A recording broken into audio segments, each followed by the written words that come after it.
Hi friends, வணக்கம். இன்றைக்கி நம்ம பார்க்க போகிறது ஒரு துவையல் ரெசிபிஸ் தான். என்ன துவையல் அப்படின்னு பார்த்தீங்கன்னா, நம்ம உடம்புக்கு ரொம்ப ஹெல்த்தியான முருங்கைக்கீரை வச்சு ஒரு துவையல் பண்ணலாம்.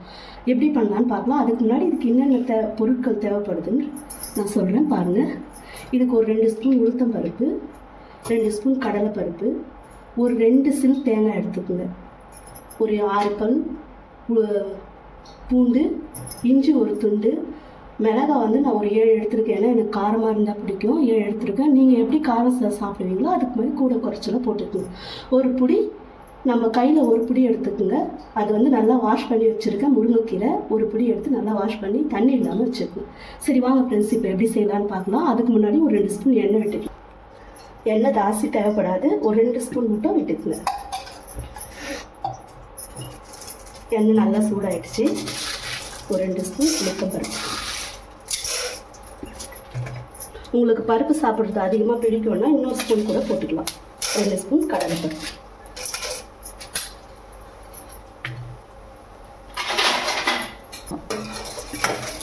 மீடியம் ஃப்ளேமில் வச்சு இதை நல்லா வறுத்துக்கலாம்.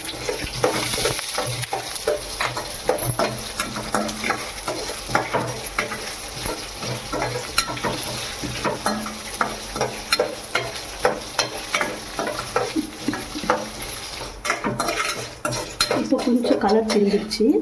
இந்த டைமில் வந்து நம்ம இஞ்சி பூண்டு பச்சை மிளகாய் எடுத்து வச்சுருக்கோம் இல்லையா, இதை போடுறோம்.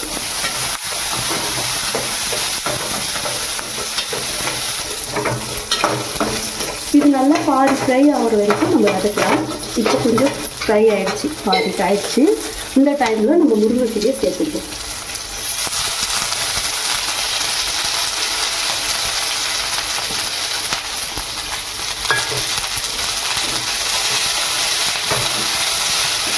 இது நல்லா ஃப்ரை ஆகணும். சாரி ஃப்ரெண்ட்ஸ், உங்கள்கிட்ட நான் இடையில தெரிஞ்சுக்கிட்டேன். புளி ஒரு பக்கம் நம்ம சேர்த்துக்கிறோம். அது கடைசியாக நான் எவ்வளோ போட்டு காமிக்கிறேன் எனக்கு.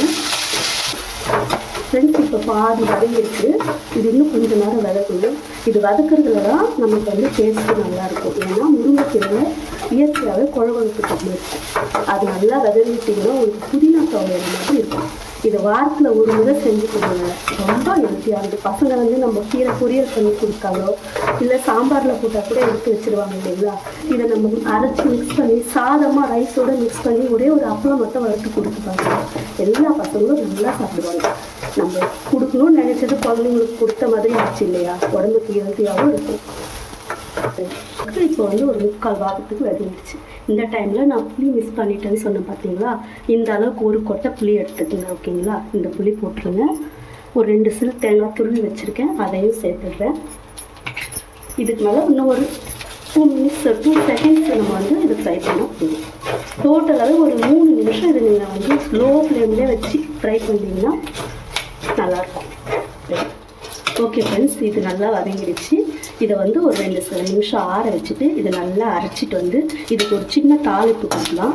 அதை எப்படி கொடுக்குறதுன்னு பார்க்கலாம். கொடுத்துட்டு அது அவ்வளோதான், சிம்பிள் டிஷ் தான், ஆனால் உடம்புக்கு ரொம்ப நல்லது. ஓகே ஃப்ரெண்ட்ஸ், தாளிக்கும் போது பார்க்கலாம். ஓகே ஃப்ரெண்ட்ஸ், இதில் கொஞ்சோண்டு உப்பு சேர்த்துக்கலாம். சேர்த்துட்டு இதை நல்லா ஃபைன் பேஸ்ட்டாக அரைச்சிக்கிறேன். ஓகே ஃப்ரெண்ட்ஸ், இந்த மாதிரி அரைச்சி எடுத்துக்கலாம். இந்த அளவுக்கு கட்டி இருந்தால் போதும். உங்களுக்கு இன்னும் தண்ணியாக வந்துச்சுன்னா சட்னி மாதிரி ஆகிடும்.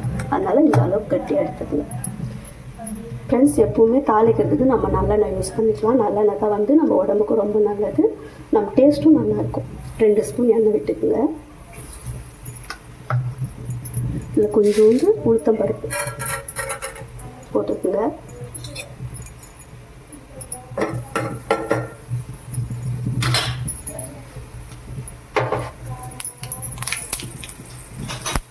கொஞ்சோண்டு சீரகம் போட்டுக்கோங்க, ஆப்ஷனல் தான். எனக்கு சீரகம் பிடிக்கும், அதனால் நான் கொஞ்சம் ஜாஸ்தியாக போடுவேன். ஒரு பிஞ்ச் பெருங்காயம் போட்டுக்கோங்க.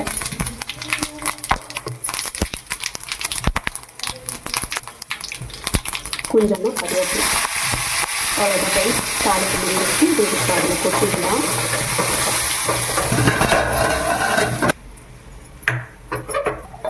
ஓகே ஃப்ரெண்ட்ஸ், கொட்டி மிக்ஸ் பண்ணிடலாம். அவ்வளோதான், இன்றைக்கி துவையல் ரெடி ஆகிடுச்சு.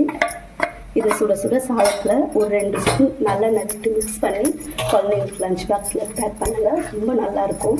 ஈவினிங் வரைக்கும் இது கெட்டு போகாமல் இருக்கும். ரைஸோட மிக்ஸ் பண்ணி சாப்பிடும்போது நீங்கள் இது வெளியே வச்சிங்கன்னா 2 நாள் வரைக்கும் நல்லாயிருக்கும். ஃப்ரிட்ஜில் வச்சிங்கன்னா கிட்டத்தட்ட ஒரு 4-5 நாள் நீங்கள் யூஸ் பண்ணலாம். ஓகே ஃப்ரெண்ட்ஸ், இன்றைக்கி ரெசிபி பார்த்தாச்சு.